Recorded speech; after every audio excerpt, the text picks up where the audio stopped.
Welcome to Please Me, the award-winning sexuality podcast bringing you bold conversations and big clit energy. I'm thrilled to announce that Please Me is the #1 ranked sexuality podcast in the USA and worldwide. I'm Eve, your host, on a journey from trauma to sexual liberation. Join me and my guests as we dive into conversations around orgasm equality, self-love, body positivity, and essential sex education. Let's reclaim pleasure and close the orgasm gap, one empowering conversation at a time. Last episode, the Commandant ignited Please Me with a deep dive into the BIPOC origins of BDSM, revealing how kink is more than play. It's a powerful lifestyle embraced by many, one that deserves to be seen as a valid relationship style without the shame, stigma, or fear that long surrounded it. Today I have the pleasure of introducing Dr. Amy Clark, a renowned sex therapist, and her partner Roy Clark, who open up about their relationship, the communication tools that carry them through the hard moments, and how they've elevated their intimacy to new heights with their creation, Araya. Araya is a luxury high-end lubricant designed to look stunning on your bedside table, complete with a sensual connection card filled with ideas to help you and your partner deepen your pleasure and strengthen your bond. Huge thanks to everyone who's rated, reviewed, and shared Please Me. Because of you, we're now the #1 sexuality podcast in the world. Your support amplifies vital conversations about pleasure, healing, and sexual empowerment. Keep the momentum going, leave a review, share your favorite episode, and help us reach even more listeners. This week, I'm shouting out 5 amazing countries where Please Me hit #1. Nepal, Costa Rica, Lithuania, Egypt, and Mauritania. Thank you for tuning in and turning up the volume on pleasure. I'm also raising funds for survivors of the recent catastrophic typhoon in the Philippines, which struck just weeks after a devastating 6.9 magnitude earthquake hit the same region. Please check the show notes for the donation link. Any support you can give is truly appreciated. Want to ask me a question for the Please Me podcast? Join the conversation on Patreon or subscribe to my Substack newsletter for exclusive content, behind-the-scenes updates, and the chance to have your questions featured on the show. Patreon now houses the entire episodes of the Kink series, along with exclusive guest photo shoots and a sexy New Orleans photo set I created while connecting with incredible kink-positive women. Step into the community for even more intimacy, education, and erotically empowered storytelling. Please Me is for mature audiences, so sit back, relax, and surrender to the pleasure of Please Me. And it was a lot of trial and error, a lot of practice, thank God. And we're committed to the using yourselves as guinea pigs. While in control. Again, honey, one more time. Again, here we go. And really, we worked with a lot of professionals to kind of make this a super silky, long-lasting lube. And the feedback we have received has just been nothing but praise. This episode is brought to you by Progressive Insurance. Fiscally responsible, financial geniuses, monetary magicians. These are things people say about drivers who switch their car insurance to Progressive and save hundreds. Visit progressive.com to see if you could save. Progressive Casualty Insurance Company and Affiliates. Potential savings will vary, not available in all states or situations. Chronic spontaneous urticaria, or chronic hives with no known cause. It's so unpredictable. It's like playing pinball. Itchy, red bumps start on my arm, then my back. Sometimes my legs. Hives come out of nowhere. And it comes and goes. But I just found out about a treatment option at treatmyhives.com. Take that, chronic hives. Learn more at treatmyhives.com. BTW FYI. Visit Nexplanon.com RN to learn about Nexplanon. It's an androgestrel implant, 68 milligrams radiopaque. Or ask your HCP IRL. Okay, TTYL. Hello, and welcome to Please Me, the podcast that aims to destigmatize conversations about sex and sexual health by turning the sheets into our classroom. Today, I am thrilled to welcome Roy and Amy Clark to the show. Between them, they have 40 years of combined experience guiding couples and individuals toward healing, confidence, and pleasure. And that inspired them to create Araya Luxury Lubricants. So with that being said, I want to welcome you to the show. And I see the bottle there. It's so pretty. Thank you. Welcome to Please Me. How are you today? We're doing great. Thank you. Thanks for having us on. We love it. This is great. So this is amazing. I can't wait to talk to you guys because this is like a very unique product. So tell me what Araya Luxury brand or lubricant is. Yeah. What are the components of it? So the idea behind it was that, just like your show, we wanted to take the negative stigma out of intimacy, right? And so the plastic bottles, the funny names, all of that, and say we want to create something absolutely beautiful that you keep on your nightstand. So this is our glass encased silicone lubricant. So it's got three ingredients that are very hard to say, but you can read them on the back of the box. But we wanted to be super clean, super hypoallergenic, lasts a long time, and it's something that we wanted for our relationship. And so, what else, babe? And it comes in a gift box. So yeah. It's a silk line box, and it has a conversation card that piggybacks from our book, The Four Intimacies, where we walk people through verbal, emotional, physical, and spiritual intimacy. So it's more than just a lubricant. It's a whole way to practice intimacy. I love that. And just to like go back to the silicone base, right? Yeah. This is a lubricant that you can use with condoms. Yes. And sometimes I love talking about coconut oil because a lot of people have it in their, in their kitchens, and it's like an easy lube to have on hand. However, it is not good to use with condoms. So this particular one is one that can be used with condoms. And I love that you sort of tie in the book that you wrote and put it on the card. So let's just go back and talk a little bit about your book specifically. I would love to talk about that and what it was about and all of that good stuff. Tell me about your book. Yeah. So the Four Intimacies, you can see it on Amazon. But when Roy and I met, this is our second marriage, and we did a lot of analyzing what didn't work in our first marriages and then what works so well between Roy and I. And after combining that with all of our experience of working with couples over the years, we thought that there's actually a formula to this. And we set to work writing that out and trying to help people understand that intimacy is like a bicycle lock, the one that has like the four numbers, a 6, a 4, a 3, and a 2 before it pops open. And we believe that intimacy is like that. Yeah. That verbal unlocks emotional, and then emotional makes a very deep physical, pleasurable physical connection. And then the culmination of those three intimacies leads to a spiritual connection with the person that you're with. Yeah. So each one unlocks the next.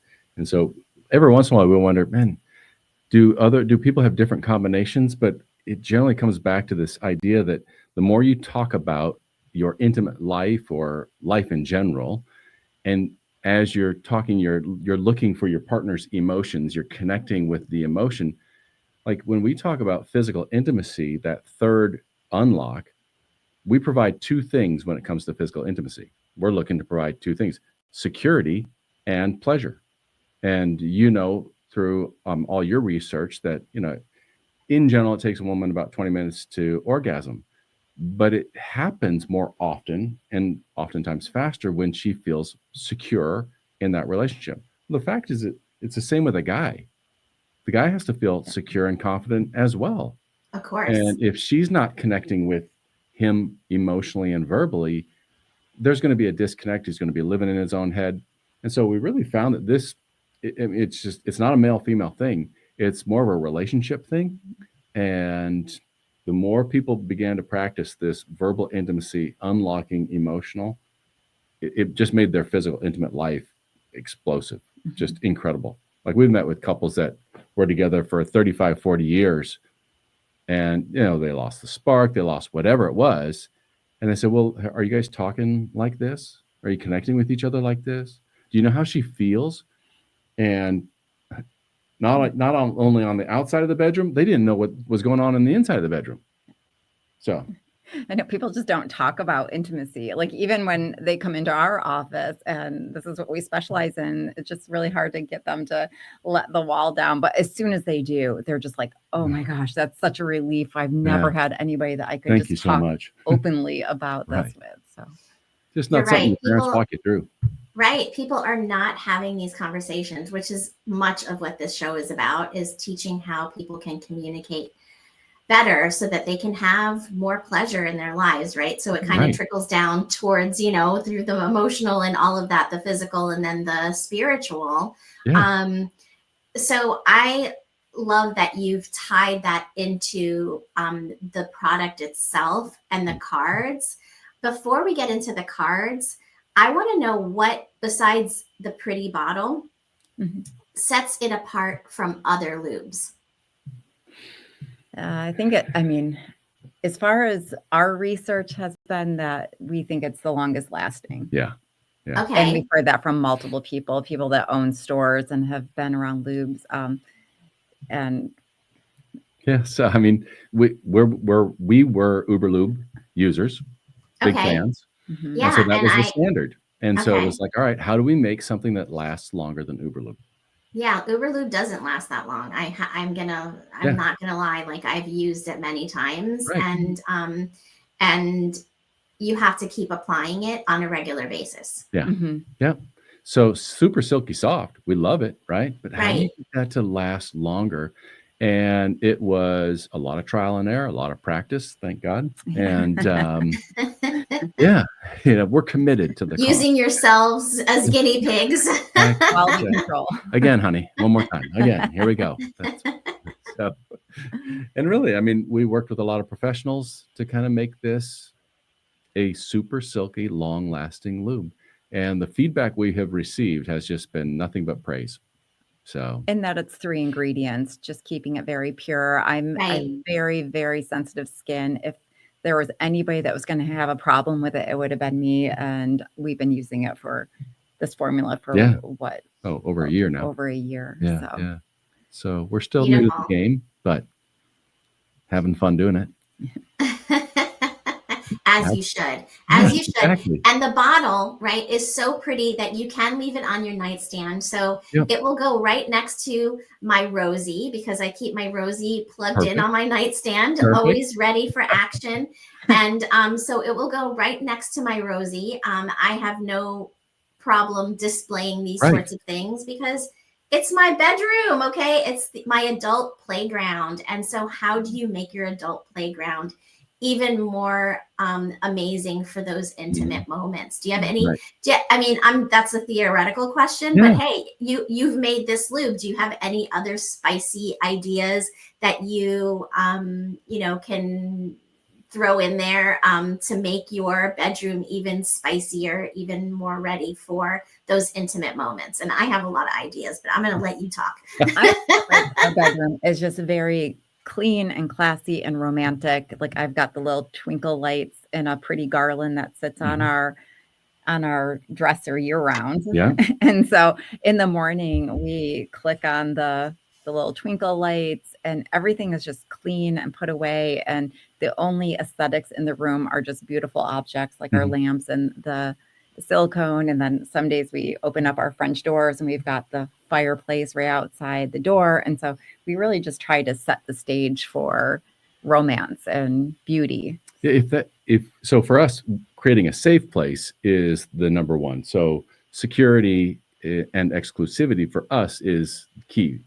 That's what turns us on, right? And so we have a place that we know this is our intimate, that we don't have a television in there. That's not where television happens. It's where our intimate life happens. And so when this is out, if we want to take photos, like we'll do a little spicy shoot, that's just between us. She'll know that it's the bedroom, it's the safest place in the house. And so doors are shut, windows are closed. That's our language. And so the more secure we feel, the more spicy we can get. And so for us, that's what that means. That's what that looks like. The bedroom is always romantic. It's always, like Amy said, a beautiful, clean place. And it's always ready for action. So, And we start every morning with a cup of coffee. I set the coffee maker to go off at 5 a.m. Roy gets up a little bit before me, and then he brings me coffee, and we start every morning in bed with good conversation, just connecting before the day rushes in. So we Yeah. spend anywhere from 15 to 30 minutes either in bed having coffee or in our hot tub. And so just that conversation, feeling emotionally connected to him before the day starts, that makes me feel closer, and it is conducive to intimacy. yeah. So, and then we give each other Loving the this. best part of our day, right? Mhm. That's when we try to make love the most often, is in the morning. In the morning? Yeah. Okay. Okay, and that's just the opposite of me, where I'm Yeah. like not a morning person when it comes to sex, but I love all of the connection that you do, but even before you get intimate, right? Is Right. you're doing something special for her, you're bringing her coffee, she's setting it up, so it's like a mutual thing. You're Yeah. having a conversation, you're staying connected, because as you said before, the communication leads down to the emotional connection, which leads down to the physical connection, etc. So I love that you are making a point to connect verbally, to connect, in that way. So I think that's such a beautiful practice and something that people can actually, incorporate into their lives. All you have to really do is set that alarm 30 minutes earlier. Yeah. And you can actually add that to your connecting repertoire for your relationship. So I want to talk a little bit about the design of the product, because I think it's really interesting, and you really made an intentional decision to design it to elevate sensuality. And how does it elevate? How do you think it elevates sensuality, pleasure, and body confidence by creating this like really beautiful design? Yeah. So I designed the bottle Okay. after my beautiful wife. I wanted it to reflect something that is absolutely elegant, beautiful, that really reminds a couple of how beautiful that their sex life is, their intimate life is. We were told, you should have the cap be plastic because you're going to save money on that. We said no, it's a glass cap. Every little detail we tried to think of. This little nozzle there was white. We said, no, it needs to be gold. Just every little detail. When you hold this bottle, it is significant. You're going to feel the weight of it. In fact, we get a lot of people that, they think it's plastic like everything else. When they're in the stores and they hold it, oh, wow, what's this? And you just know that it's valuable. And really, that's what we want to remind couples of. When we designed the bottle, we said we want something to reflect how valuable each person is. We have these lamps. Amy found these gorgeous lamps. They're cut glass. They kind of have a little bit of this design. My dad gave me a decanter with whiskey glasses that somewhat has this design. So it's got this real masculine, feminine feel to it, which we wanted for us. We have friends who are gay. We have friends who are hetero. We have friends who are poly. Everything, right? And we wanted a bottle, both this and then our water base is coming out early next year. It's a round bottle. It's got a gorgeous design as well. And it does the same thing. It says all people and all of their relationships are beautiful. And so that's kind of how the design was. Amy's the muse, and all of our friends are the inspirators of this. So I love that it's very inclusive. And you could have certainly made it like an hourglass shape, like a woman's body or something like that, but you specifically didn't, because you wanted it to be both masculine, like those glasses, those whiskey glasses, and feminine, like the beautiful lamps that Amy likes. So I love the story behind the design itself. So thank you for sharing that. And I want to talk about the cards that are inside, because I feel like this is really to me, like what sets it, besides the beautiful design, what sets it apart from any other lube, right? And I would love for you to tell me like what that particular card says, and if you have many different cards, or if it's like one a month, or however you have designed this product. So there is one card right now. For every 10,000 bottles. Yeah. Okay. Got it. But an example, the first one says, what is something that I say that makes you feel loved and adored? So that's the verbal intimacy part, something that I say. When do you feel emotionally connected to me? There you go. Emotional. What forms of physical touch make you feel most loved and secure? And what spiritual or faith-based practices would you like us to explore as a couple? So those are the 4 on this card. So every 10,000 bottles gets a new card. Gotcha. Okay, this is exciting. And so, can we answer those questions? Can you Sure. can you ask them of each other? You can switch back and forth, and then we can kind of, don't have to go into too much detail. But I would love to hear how this can actually play out in like a real relationship.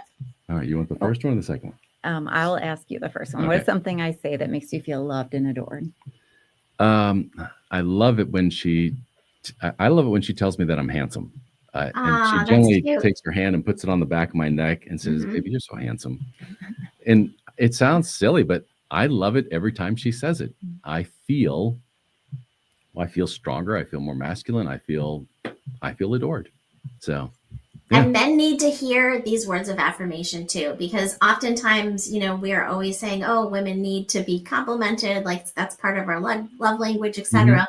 But men also need those words of affirmation too. So I love that you said that. That's a beautiful thing. Okay. Yeah. And sometimes I forget because Roy's so handsome that I'm just like, well, he knows it. He's saying whatever.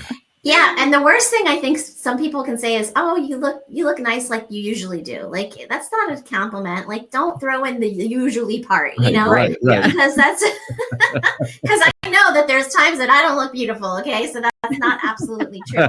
But you want to feel like you've put in the effort for a reason, right? Right. In that moment, yeah. Yeah, absolutely. All right, so the second question is, darling, when do you feel most emotionally connected with me? When we sit in the library or in bed or in the library and just have conversation about the day. And we're therapists and we debrief at the end of every day and just run through everything. And I just love the amount of attention that he puts in to me and affirms me in the advice that I'm giving to clients and stuff. So I just feel very, very cared for and beautiful. All right. Third question. Got my glasses on. What forms of physical touch make you feel the most loved and secure? Oh boy, this is PG. PG-13. PG-13. I think the gentle caressing. Like what? Let me see the question again.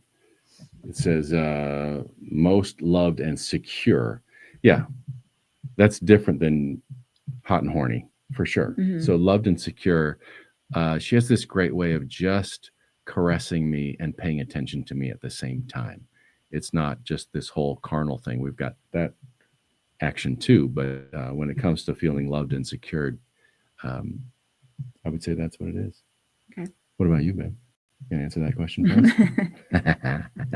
Physical touch. Physical touch. Secured. Yeah. I think when you just hold me and we're just very, very close, and he's slow and intentional and checks in with me. And Roy's the first person I've ever been with that has actually asked about physical intimacy. Like, and the first time he did, I was just beet red, so embarrassed. Like he wanted to unpack. How was it? And I was just mortified. I don't know why. It was silly. But once I got over that hurdle and we started actually talking about physical intimacy, it just enhanced it. And it just kept on getting better. Every time I thought it couldn't get any better, it seems to. And I think it's just that deep vulnerability for me. That was a conversation I never had before. And you were patient and gentle and sensitive. So that emotional connection that we had during that conversation about physical intimacy was just something I hadn't experienced before. It just builds that security.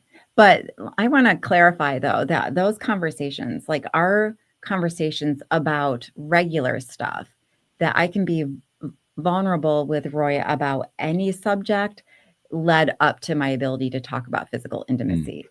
Because we get some couples in our office that don't know how to communicate at all. And the guy's like, okay, let's talk about sex. And it's like, whoa, slow down. Like, you got to build the foundation first, right? Right. Yeah. Yeah, for sure. And then last but not least, what spiritual or faith-based practices would you like us to explore as a couple? And I think we wrote that question in a way because for us, spiritual intimacy is about an exploration, not about an answer. We're both seeking, we're both looking, we're both exploring. We have our beliefs for sure. But I don't think either one of us is so committed to the belief that we're done exploring. So yeah, that's what we would do differently. What's your answer? What's your answer to the question, Amy? Yeah. For me, spiritual intimacy is about a shared vision and purpose. Mm-hmm. And so I would like us to continue writing books and cool. Sharing our knowledge. I feel like every week we will process through our clients and there's themes, and I always think this is something that more people need to know about, and really like bringing that to the table to let other people in on the conversation. Yeah. And so, I think that I would like to continue writing. Sounds good. I can get behind that for sure. So I love the fact that you guys are in a second marriage together. And, I often say that I'm like, so, I don't know, tainted from my first marriage that I don't know if I ever would want to get married again, to be honest. Yeah. So I love that the fact that you guys are in a second marriage and you're making it work because you're starting from a foundation of like this incredible communication. And that is so important in any relationship.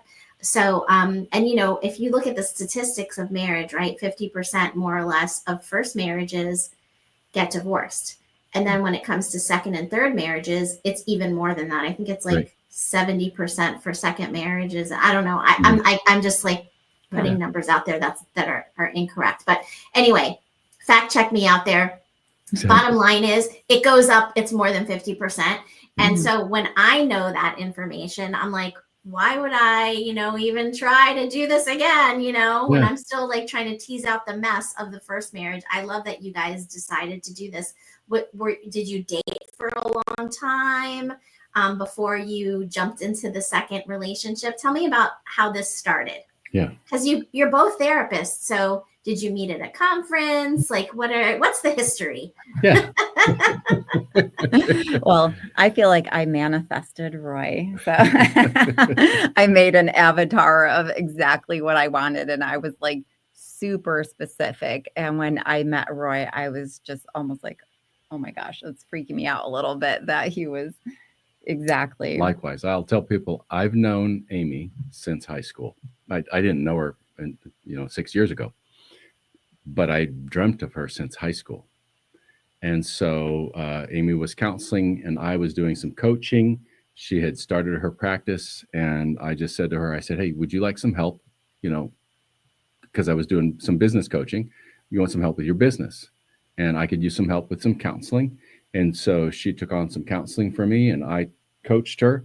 And my coaching is very in-depth. It is a lot like counseling. I need to know what person's going through, the way that they think, why they're thinking the way that they think. And a number of times Amy was just like, we should work together. And I was like, we won't get any work done. What are you talking about?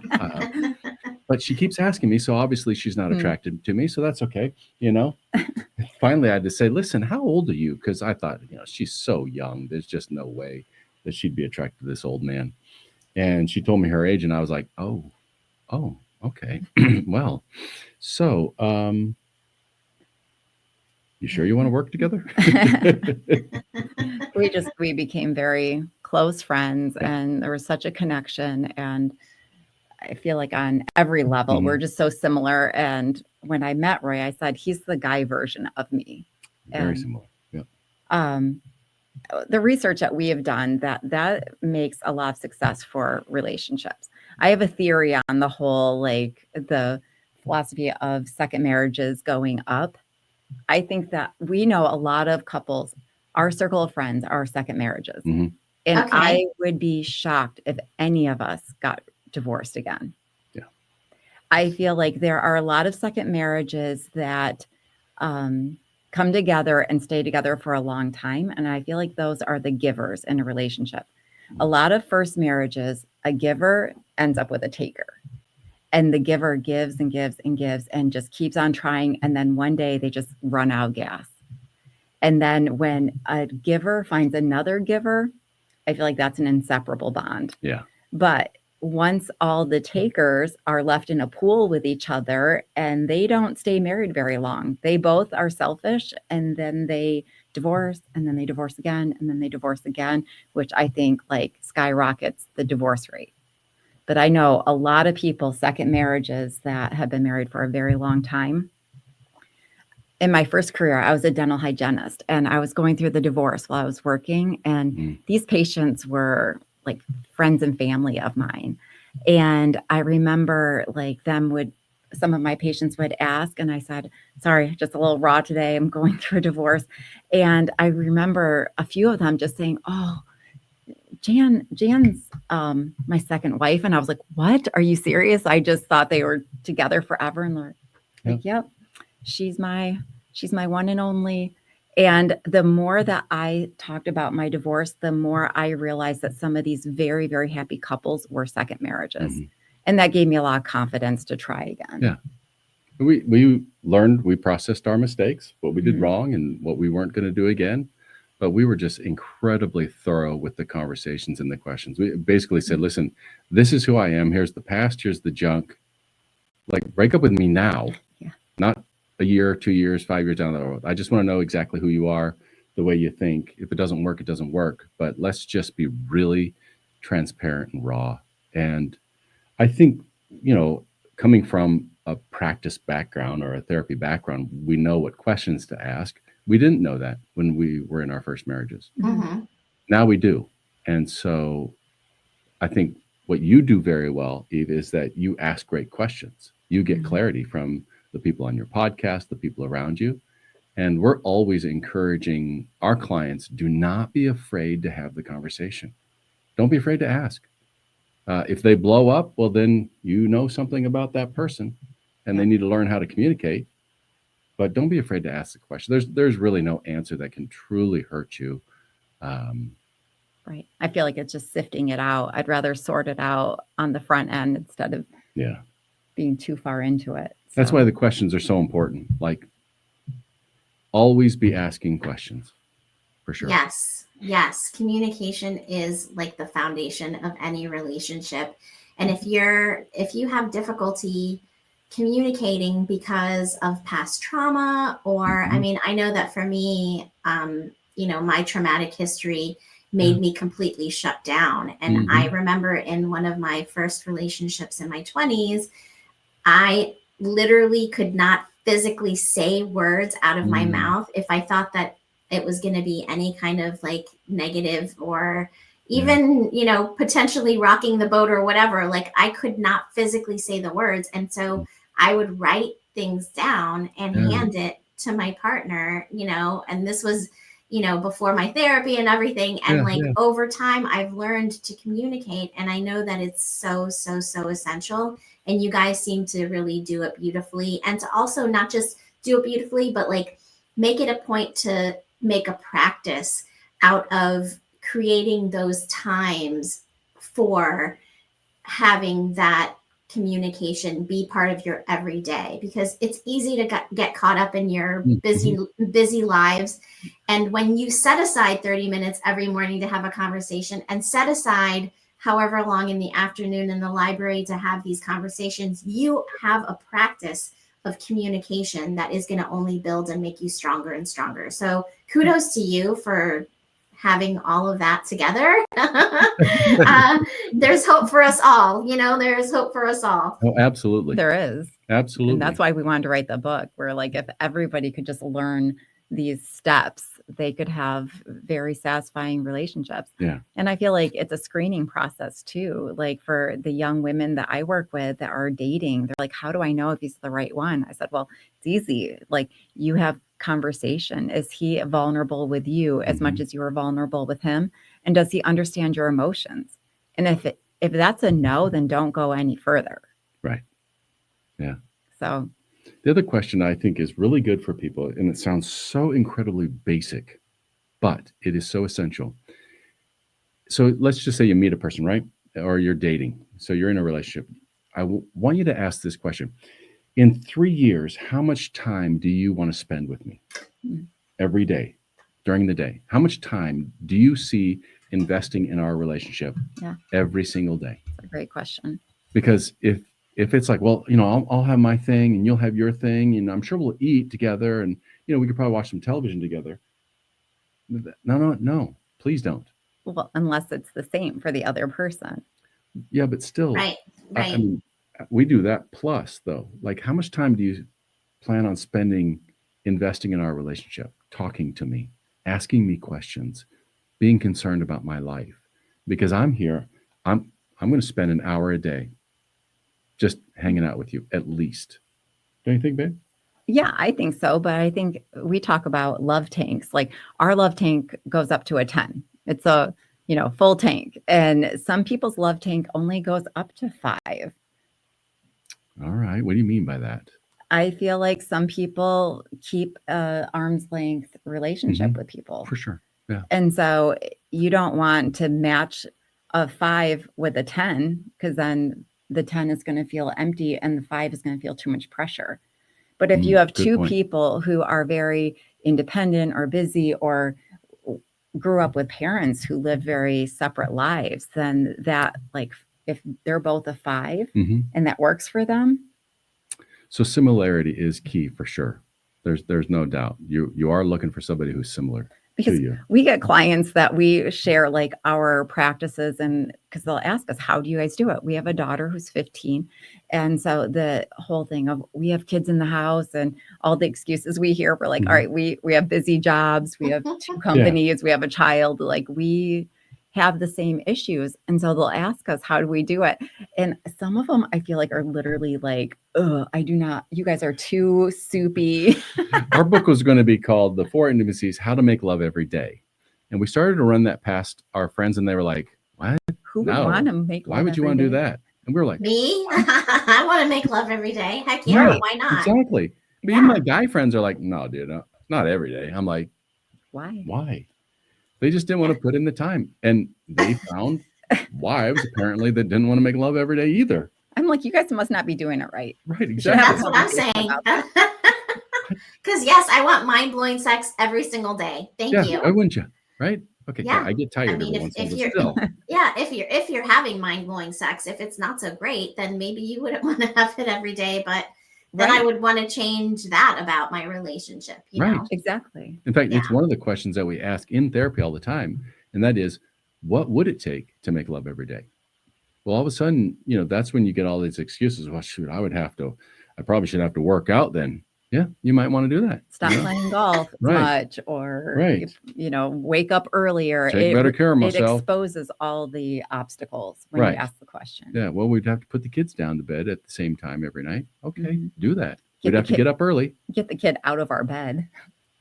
Yeah, that's always a very bad idea. Yeah, but it kills intimacy from the get-go. So I agree. That's not something that you should have going on for very long. I mean, when the baby is a baby, and they're teeny tiny, and that's a different story. You're breastfeeding or whatever. But, soon after that, get them into that crib so that you can, keep that relationship going. Because especially at the beginning, when you have little ones, there's a lot of challenges. So I love the concept of the love tank. And that you brought up.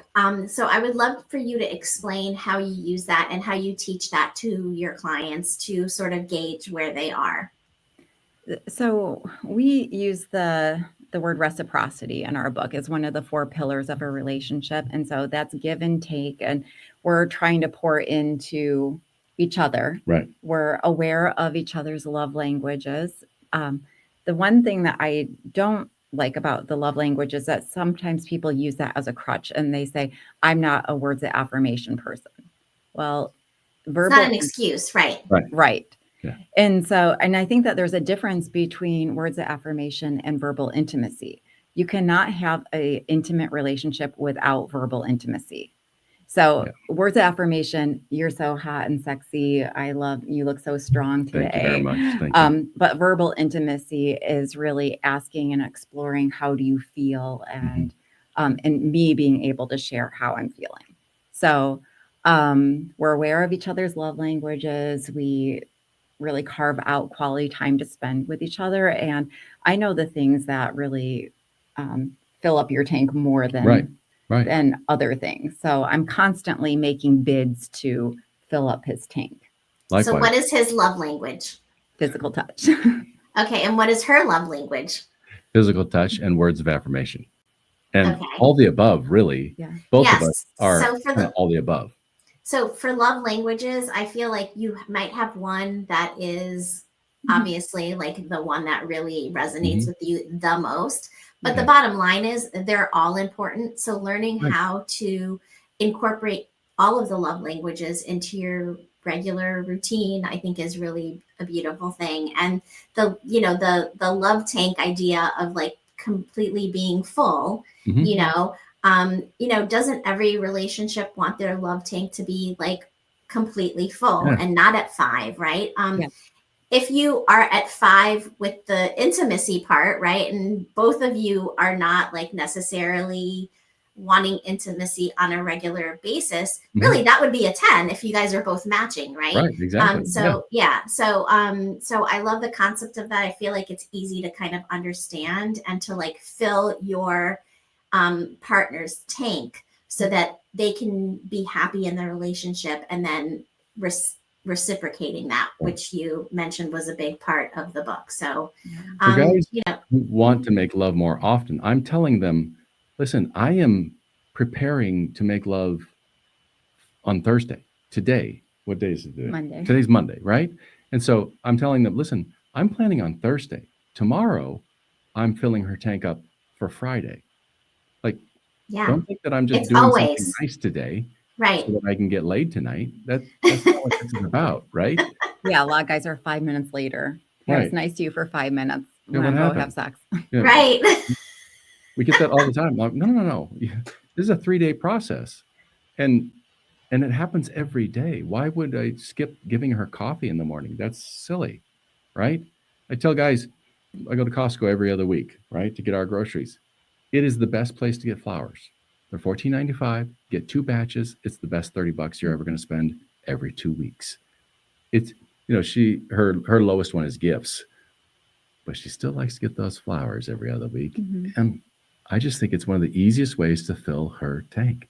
Okay. Right. It doesn't have to be a massive, gift. Right. Making someone breakfast can be a nice gift, So yeah, absolutely. It doesn't have to be actually something that you make, like a card or something that with beautiful writing on it, it doesn't have to cost, but absolutely, most women like getting flowers, unless it's from someone that you don't like, then I know that's happened to me before. And I'm like, you walk in flowers and my mom's visiting and I'm like, no, you're getting the wrong idea, Mom. This is nothing, like nothing is going on. He brought flowers, but I don't want them from him. So, yeah, make sure that you're, knowing who you're buying things for. They need to be appreciative of the gift. Know your audience for sure. Okay. So that leads us to our role play section. And we decided that we are, this season talking about the ick. And so we are going to talk about, well, I'm not going to say what it is. Okay. We'll bring it up. But I'm going to be somebody that is coming to you. You are going to be my therapists. And I'm going to be coming to you because I have something that I need to talk to you about. Do you have any questions before we get started? I think we're ready to roll. Yeah, we're ready. Got it. Okay, we're ready to role play then. Okay, here we go. And action. If you've ever wished sex could feel more connected, more intense, or honestly just more fun, you need to check out Shameless Care. They're a telemedicine company built entirely around sexual health, real doctors, real prescriptions, and products that actually work. Like Shameless Chemistry, their oxytocin plus tadalafil blend that deepens connection and boosts arousal. Or Shamelessly Aroused, a topical cream with the active ingredient found in men's ED medication, increasing blood flow exactly where it counts. Every order includes a short video introduction from your doctor, transparent pricing, and no subscriptions ever. Just real, sex-positive healthcare that delivers results. Because you're a Please Me listener, you can use coupon code PLEASEME for $15 off your order of any product on the Shameless Care website. Use the code PLEASEME, that's PLEASEME, at checkout to claim your $15 off. Again, that's shamelesscare.com, code PLEASEME. Because great sex shouldn't be complicated. It should be shameless. This episode is sponsored by Shameless Care. BTW FYI. Visit Nexplanon.com RN to learn about Nexplanon. It's an androgestrel implant, 68 milligrams radiopaque. Or ask your HCP IRL. Okay, TTYL. Well, hello, Eve. Welcome. Thanks for coming in. Thanks so much for, scheduling this appointment with me. I really have a dilemma on my hands and I really need your help. I need to get this worked out because I don't want it to affect my partnership, my relationship. Well, please let us know what's going on. Who is the issue with?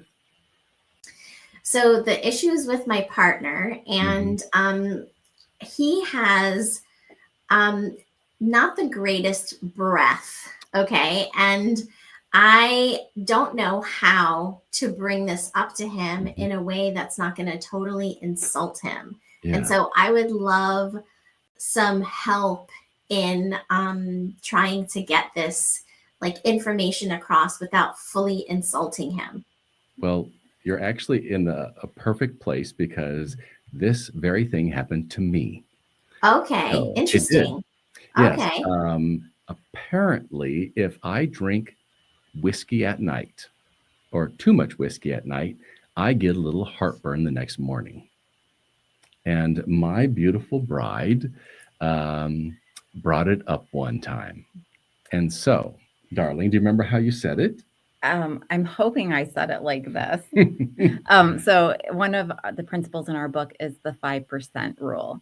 And the 5% signifies a conversation that is pretty hard to talk about. It's hard for me to say, and it's probably hard for the person to receive. And so we would say, hey, babe, can I share a 5% with you? Yeah, sure. And what's going on? I would bookend it, right? I'm going to preface it with, I love being with you. I love kissing you. Okay. But yes. I've noticed that there are some times in the morning that there is an odor, and I don't think it's coming from your mouth. I think it's coming from the gut. Oh. And it's, I think that we should take a look at that because I, again, love kissing you and I don't want anything to get in the way of us. Well, sweetie, I love kissing you as well. And if there's anything that's going to stop that, then I will put a stop to it. And so are you aware of any medicines that I can take? Have you ever had this happen before with anybody that you've kissed? No, but I had dental patients that it was an issue. So it's usually an acid. Okay, absolutely. Well, thank you for bringing that up. I know that it was challenging and hard, and I know you're not putting me down. I don't want to hurt your feelings. I appreciate it very much. So, let's look into that. So setting the goal of I don't want anything to get in the way of our intimacy is always really important to let the person know this is why I'm bringing it up. Yeah. So Eve, thanks for coming into the office. We want you to be able to recognize a couple things. One, notice how she bookended this. I love kissing you. And I bet your partner likes kissing you as well, right? And so you're going to compliment them. Let them know that you want to do that more often, but you have something that might be challenging. And so if you're not going to say, hey, I've got a 5%, you can say, can I run it might be a challenging question past you. Get that permission. And once your partner says, yeah, far away. So I've noticed that there's just an odor. I don't know where it's coming from, but I get hesitant to kiss you when I smell it, and I want to kiss you more often. So always going over the goal again. So is that something that we could look into? And so it's not, can you go take care of that? It's, Right. is that something we could look into so that we can make out more often? And if it's, if they get flustered or frustrated, it's, anger is never a primary emotion. It's always a reaction to fear or pain. And so you address the fear or the pain if it shows up, right? Maybe I didn't mean to hurt you. Don't be afraid. We can get through this, right? I love you. I want more of you. That's the only reason why I bring it up.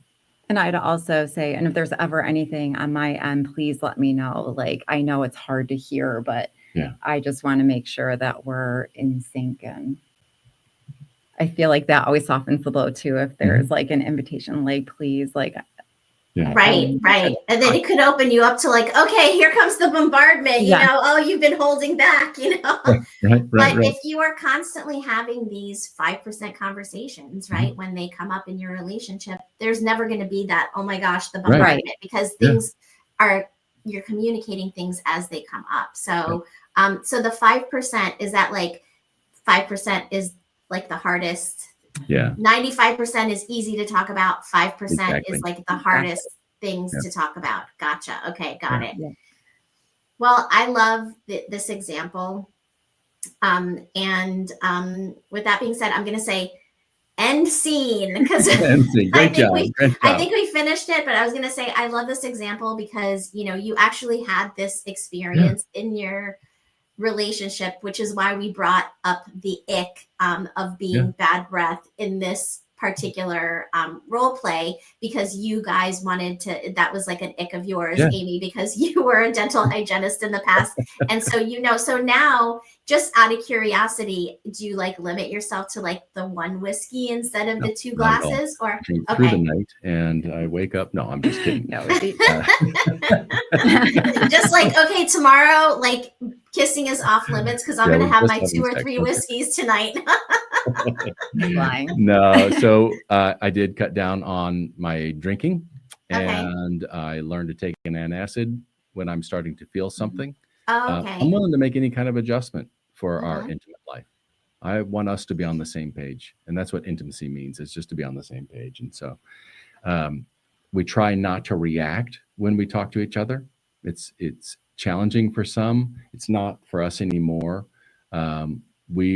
Because we ask questions and listen with this intent to understand, we also have this willingness to be influenced by each other. And because of that, I believe what she has to say is valid, real, important. And so because it is, I'm willing to make the adjustments. I love that. Yeah. I love this.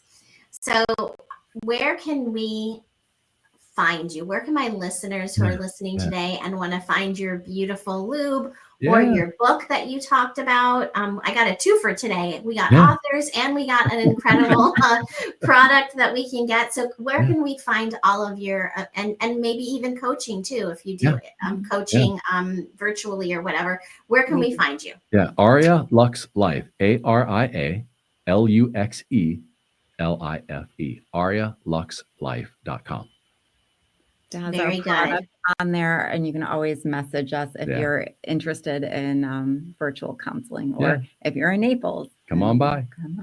You betcha. Nice. Thank you. And again, you guys, everyone out there, you can find me on pleaseme.online. That is where I have all of my educational information. You can reach out to me there as well. So do that. And with that being said, I want to thank you again for being on the show today. This was a wonderful conversation. Awesome. Thank you, Eve. Appreciate you. Until next time. You bet. Bye-bye. Bye-bye. If you're feeling disconnected from your body, struggling with intimacy, or facing a sexual health condition, you're not alone. There is no shame in what you're experiencing, and you don't have to figure it out on your own. But the longer you wait, the harder it becomes to reclaim your confidence, pleasure, and connection. That's why I offer a free 15-minute discovery call to explore what's going on and whether working together is the right next step. Spots fill quickly, so don't wait. The link is in the show notes. Grab your time now. I want to personally invite you to join me on Patreon for ad-free listening, bonus episodes, and early releases. Already there is a lot of bonus content on there with many webinars that I've done in the past and a show that I've never released to the public before. My show is completely self-funded, and when you are able to support me in this way, I'm able to spread my message of body positivity, self-love, and women's empowerment, and empowerment in general around sexuality around the globe. And so with that being said, I appreciate everyone who has already joined Patreon. And if you've thought about joining, now's your nudge to do so. I thank you from the bottom of my heart.